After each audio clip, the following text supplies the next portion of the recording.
Juan Kapitulo 6, versikulo 35. Si Jesus miingon kanila, "Ako mao ang pan nga naghatag sa kinabuhi. Ang muari kanako dili nagayod gutomon, ug ang mutuo kanako dili nagayod uhawon." Pan sa kinabuhi.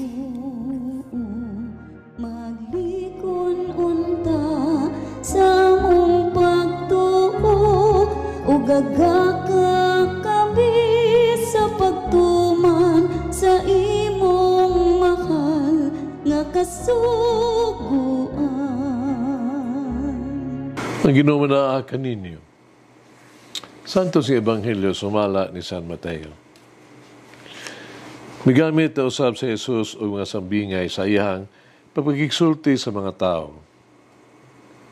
Ang gingharian sa langit sama sa usa ka hari nga naghikay og usa ka kumbira sa kasal alang sa iyang anak nga lalaki. Gisugo niya ang iyang mga sulugoon aron pagpahibalo nga ang mga dinapit nga patuon na sila sa kumbira. Apan may balibad ang mga dinapit. Busa, nagsugo siya laing mga sulugoon o giingnan niya, "Sultihin ninyo ang mga dinapit nga andam na ang kumbira.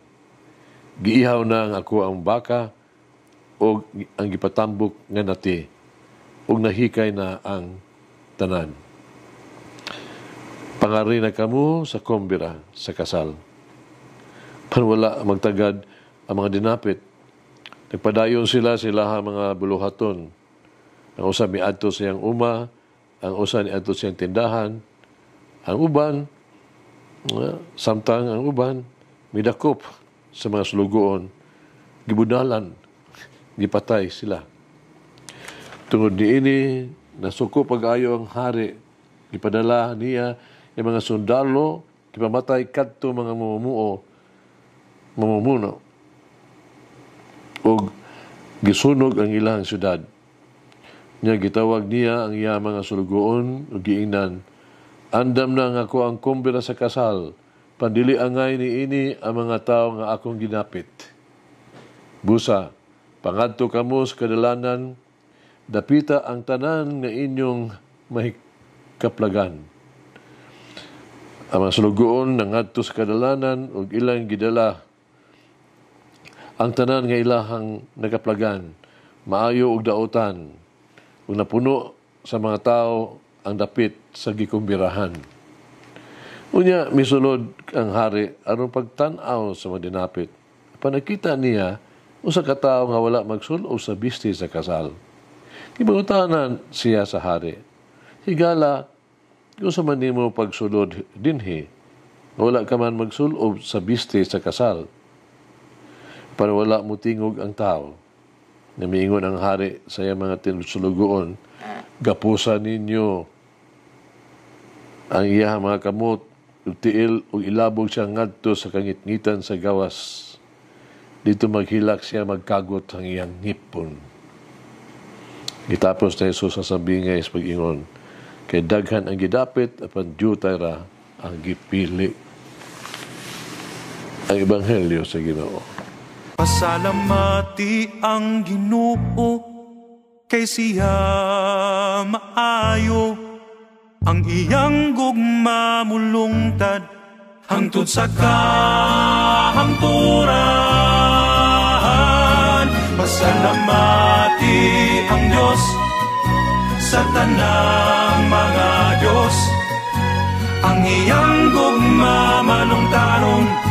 Pasalamati ang Ginoo sa mga Ginoo, ang iyang gugma balungtaron.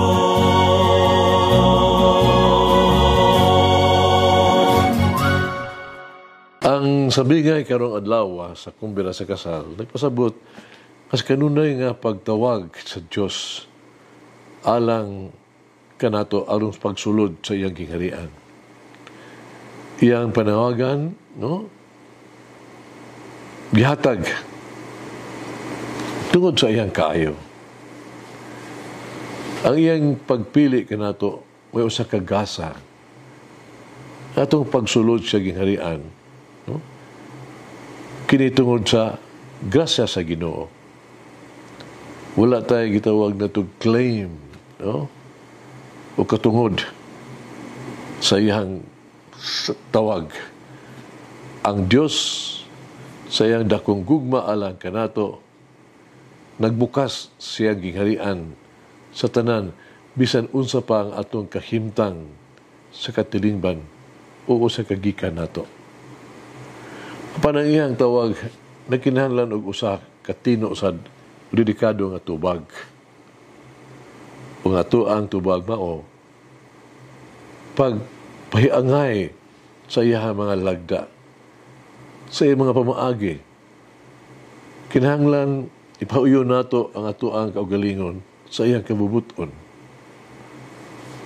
Sa padayon nga pagtawag sa Dios, kinahanglan natong tugutan ang ato ang kaugalingon nga mausab pinaagi kaniya. Kita kinahanglan gyud magsulob sa sapot sa bisnis sa kasal.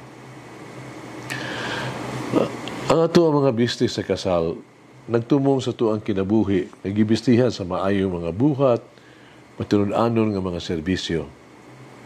Nagpasabot kini, kabisan kinsa nga mutuman sa tawag sa Dios, kinahanglan magkinabuhi nga sulundon o ethical nga pamaagi sa kinabuhi. Tarong.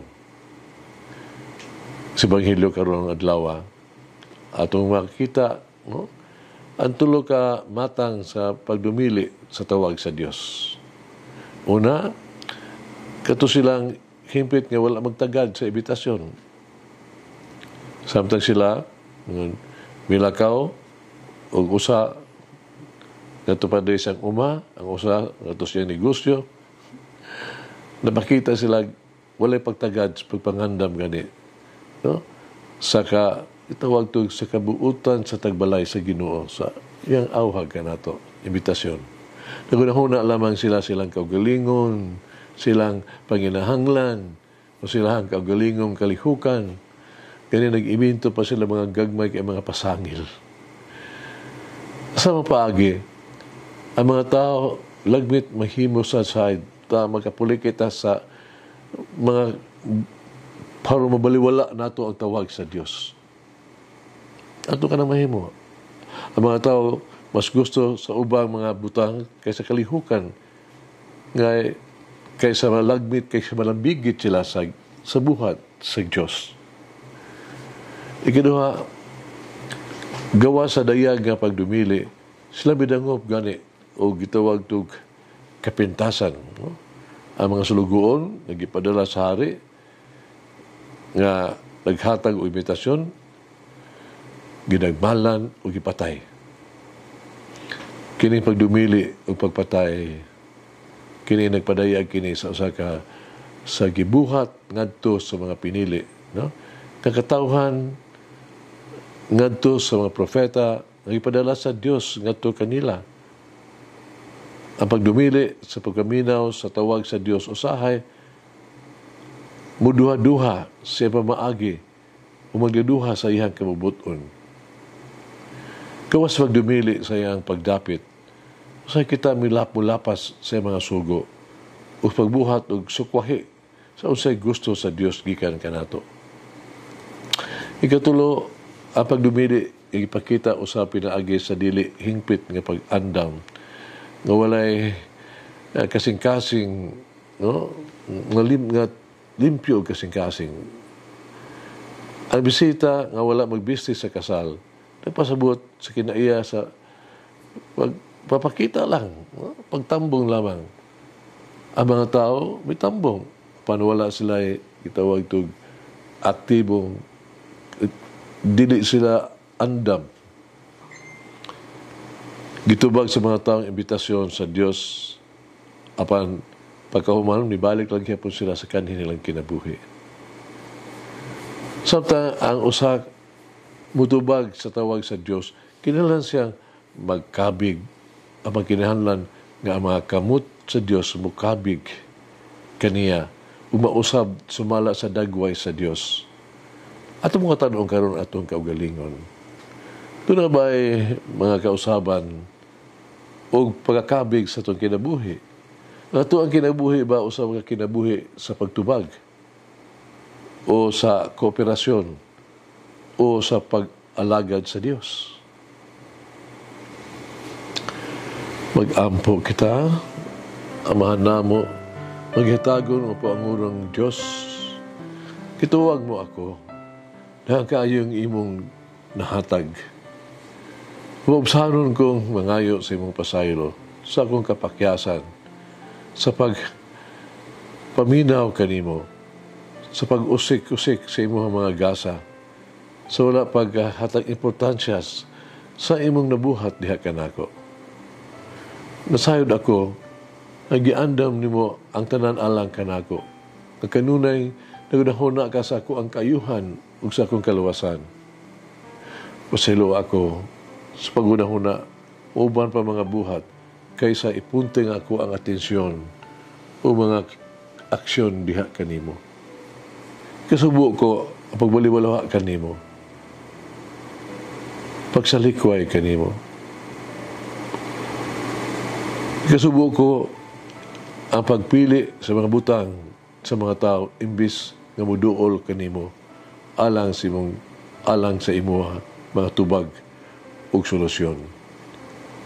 Amen. Mama Mary, Queen Mother, Reyna sa Kabisayan,